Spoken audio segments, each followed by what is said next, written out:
Wearing a tracksuit to a mixer is just lame, man. That's a no-go. Why don't you just head home? I was invited to drinks by a former middle school classmate, having been told it was just a casual get-together with old classmates. So I showed up in my casual tracksuit. However, upon arrival, I realized it wasn't just a casual drinking session, but a mixer. The women were already there, and there was no turning back. Ah, did I make you mad? Are you upset? It was just a joke. Don't take it seriously. The song. When I tried to respond angrily, the organizer, my former classmate, would just brush it off as a joke. The vibe was kind of awkward, but I figured it couldn't be helped and was heading to the bar.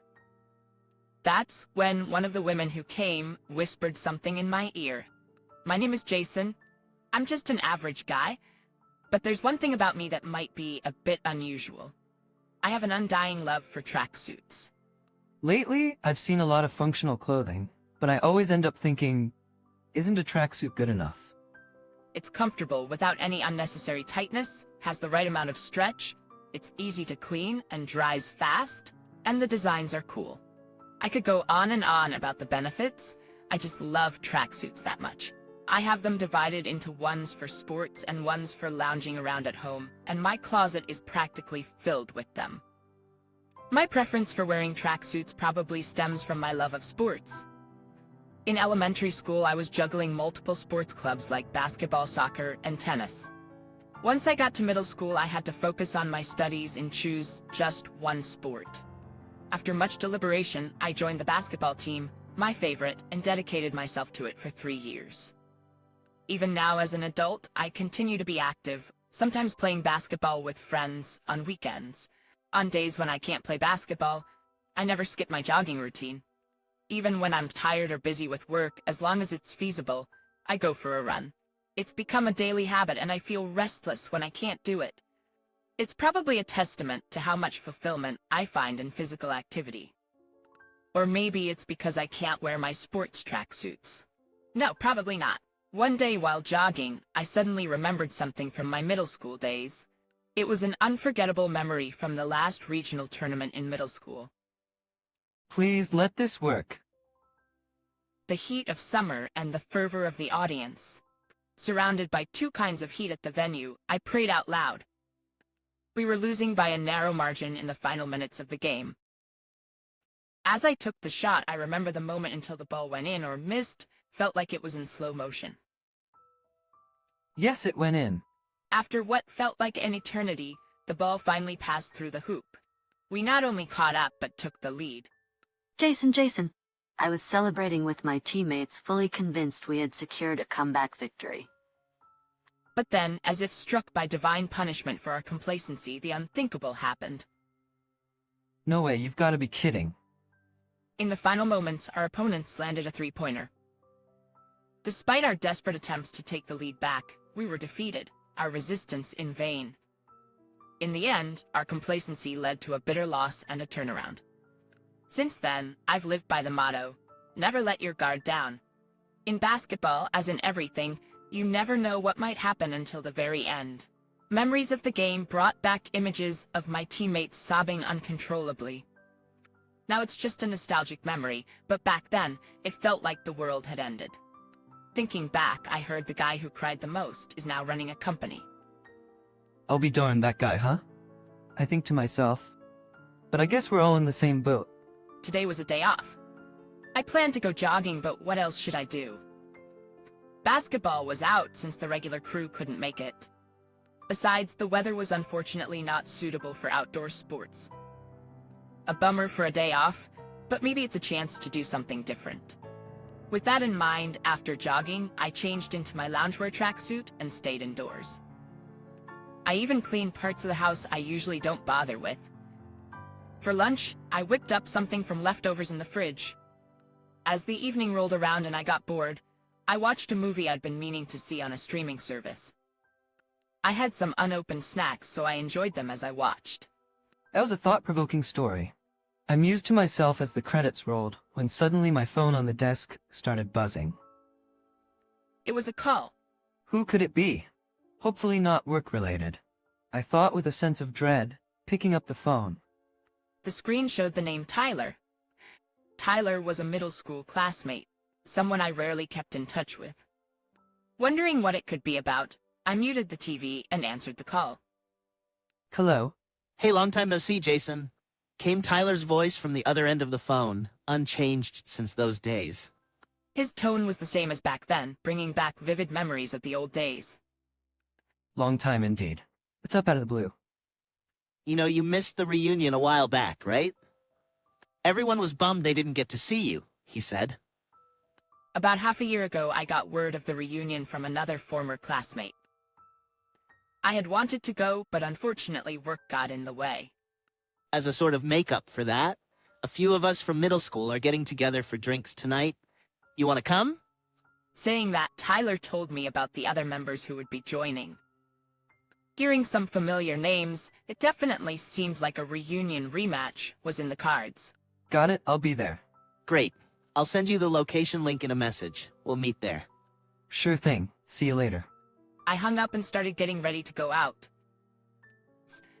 I heard it was just a casual get-together with classmates, so I didn't bother dressing up and left in my casual tracksuit. The weather was still on and off rain, with even darker clouds visible in the distance. Looks like we're in for a heavy downpour. I muttered, slipping a foldable umbrella into my bag and heading out. Walking from a certain station to the designated bar, I spotted a group dressed to the nines. Among them was Tyler, the classmate who had contacted me. He was with a group of women. As I approached, still puzzled, Tyler burst into laughter upon seeing me. Why are you wearing a tracksuit, man? He chuckled. That's when I finally realized this gathering was a mixer. To get me to come, knowing I'd refuse if it was a mixer, he lied and said it was just a casual drinking party with classmates. That's probably it. You still all brawn and no brain, Tyler said, laughing and mocking me. The other classmates laughed along with him, which felt pretty bad. Whatever, let's go, big guy Tyler, acting as the organizer and group leader, said and led the way to the bar. Following him in order were the classmates, the women, and then me. Big guy, huh? That's a nostalgic nickname. I murmured to myself so no one could hear. Big Guy was my nickname in middle school. I was big and muscular and also in the basketball team. I got the nickname because my situation resembled a character in a certain basketball cartoon. Back then, it felt like most people called me that out of respect, but now Tyler seemed to use it mockingly. I'm not the same as I used to be. I don't just do sports all the time. I don't think I'm just a musclehead. But Tyler and the others do seem to see it that way. Should I snap back or just laugh it off? While I was thinking, Tyler walking in front said loudly, "Wearing a tracksuit to a mixer is just lame, man. That's a no-go. Why don't you just head home?" He had this annoying smirk on his face. That reminded me, he has always been the type to mock and laugh at others when he got carried away. I'm not good at showing emotions and do get angry much, but I'm especially bad with such people. They mistake my silence for acceptance. Sigh. Faced with Tyler's behavior, I let out a sigh. Does he think I won't get angry no matter what he says? Look, man. Unable to stay silent any longer, I opened my mouth to say something. But Tyler quickly interrupted me with his usual assertiveness. Did I make you mad? Are you upset? It was just a joke. Don't take it seriously. Haha. That's his usual tactic. Say something to provoke anger. Then when someone is about to get mad, escape by claiming it was just a joke. This unbeatable phrase is tricky because if you get angry at Tyler's laughing, you're seen as the guy who can't take a joke to everyone else. So I had to stay calm. I didn't know it was a mixer. Oh, really? Tyler just feigned ignorance when confronted. It was frustrating, but to avoid making more of a scene, I had no choice but to go along with his pace. After all, there were women around. The mixer partners were all beauties.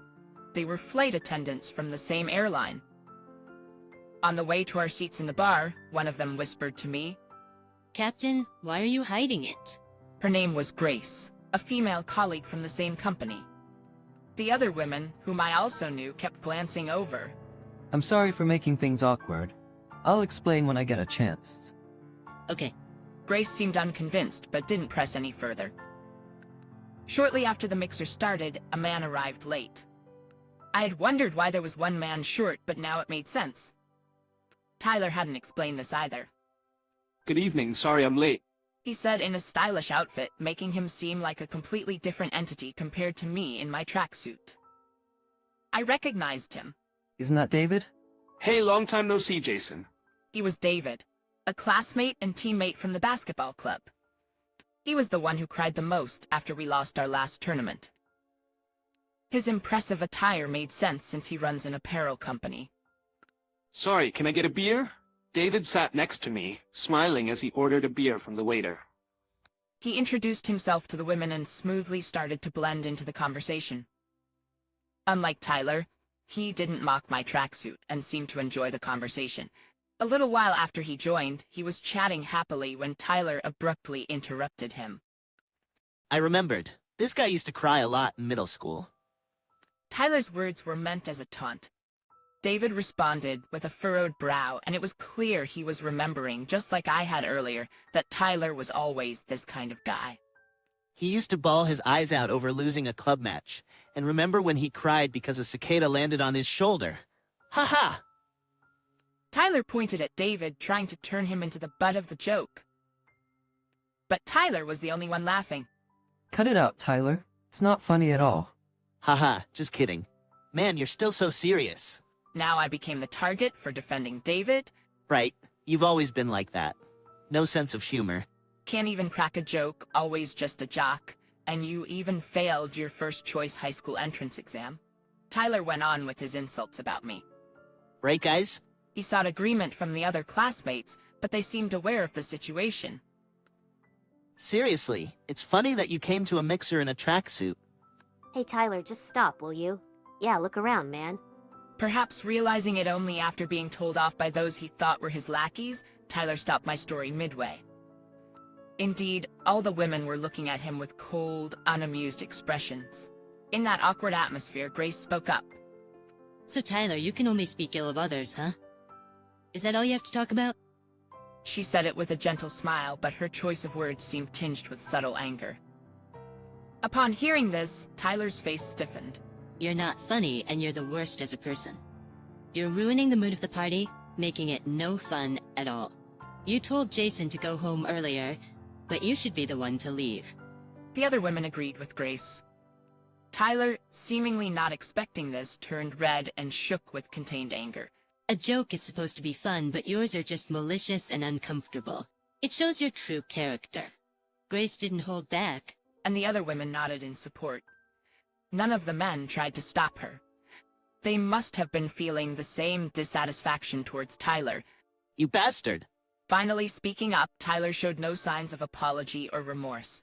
Instead, he exploded in anger. Don't get cocky just because you're pretty. He yelled as he walked towards the women, trying to grab Grace. Whoa, that's enough. Unable to just stand by, I stepped between Tyler and Grace. I grabbed Tyler's arm, glaring at him to silently convey, "Stop it. I'm still somewhat fit, and I've always been bigger than him." Stopping him was no trouble at all. Captain, thank you. Grace said loudly, making sure others could hear. The word captain caused a stir among the classmates. Captain? Yeah, she did call Jason Captain, didn't she? I had thought I would mention my job when the time was right, but I never expected it to come out like this. Releasing Tyler, who looked dazed, I turned to everyone. Actually, I'm a pilot. At my revelation, my classmates expressed their surprise. Grace then added, We actually work for the same company. I never thought we'd be invited to the same drinking party. While we laughed at the strange coincidence, Tyler slumped to the ground. In middle school, I was too focused on club activities and my grades weren't great. In high school, I worked hard to balance basketball and studies. All that effort paid off when I got into an aviation college. I only mentioned my dream once in middle school. I think it was during a break when I was talking about the future with friends. I want to be a pilot someday, to fly freely in the sky. While we were having a good time, Tyler barged in and threw a wet blanket on it. Come on, a pilot? Like you could ever become one. The dream of being a pilot was even older than my basketball days. I kept it alive despite Tyler and his gang mocking it. After that, I never spoke of this dream again, but I never gave up. I secretly continued to work hard, and here I am, a pilot. Tyler slumped on the ground, glared at me bitterly. To him, I expressed my dissatisfaction. You haven't changed since middle school, Tyler. You only bring others down to show yourself, but that doesn't mean you're getting any higher. How about realizing that you're an adult now, aren't you? He continued to glare. Why can't you understand that such tactics don't work anymore? He bit his lip in frustration. Sure, I was a crybaby, but that was a long time ago. Now I run my own company. Sorry to say, but I think I'm living a much better life than you. David stood up, turning towards Tyler as if showing off his appearance. Your watch and shoes are mass-produced, and the sewing on your clothes is sloppy. Cheap stuff, obviously. I'm not saying wearing cheap things is bad, but at least you're not in a position to mock Jason's tracksuit, right? Embarrassed by the pointing out, Tyler covered his watch with his hand and stood up. His face was again red, a mix of shame and anger. Shut up! I won't invite any of you ever again. With that, Tyler suddenly ran out of the bar. After he left, the atmosphere of the drinking party became much more pleasant. The classmates who had been close to Tyler seemed to be reflecting, heads down. Sorry for going along and laughing with him. Should have stopped him. Excuse sounds weak, but being around old friends, I guess I got carried away, like reverting to childhood. Those classmates, as an apology, even offered to pay the whole bill. The gathering no longer felt like a mixer, just a casual drinking party. Especially for me, since everyone else was a colleague. The idea of a mixer now seemed embarrassingly out of place. Anything more might make things awkward at work. By the way, David, you often fly on our company's planes, don't you? Yeah, I travel overseas a lot for work, so I use them frequently. David replied with a smile. Wait a minute, I haven't heard about this. David and I had kept in touch occasionally, and he knew which airline I worked for as a pilot. Hey David, is that true? Yeah, it's true. I didn't say it, but I've been on flights you piloted. Seriously? Wow, I was shocked, not knowing David had been on my flights. Every time the captain greeted, I looked forward to seeing if it was you, he said, laughing. Meanwhile, I couldn't laugh, embarrassed at being observed at work without knowing. Then David started talking about his apparel brand. The women were very interested in his story. David of today bore no resemblance to the boy who cried after losing a game. He had grown into a confident and respectable man. As the party wrapped up, David and I chatted for a bit. Great seeing you again, Jason. Definitely, it's best to talk face to face. Though we messaged each other, meeting in person was different. I had fun today. Let's drink again sometime, David. I invited him, but he looked downcast. David? Curious, I leaned in as he quietly began to speak. I've been meaning to tell you, I'm moving to Paris for work. Is that so? He was leaving the US in just a week. I'm glad I could see you one last time. He said, extending his hand. Accepting the handshake felt like saying goodbye. For a moment I thought that. But either way, the reality of parting was inevitable, so I extended my hand too. Well, it's not like we'll never meet again. Right, David? We have messages, and we can call if we want. We shook hands firmly, smiling as we parted ways. A week later, as a captain, I was on a flight to Paris. The weather was clear, and the flight was smooth. Just before landing, I started the in-flight announcement.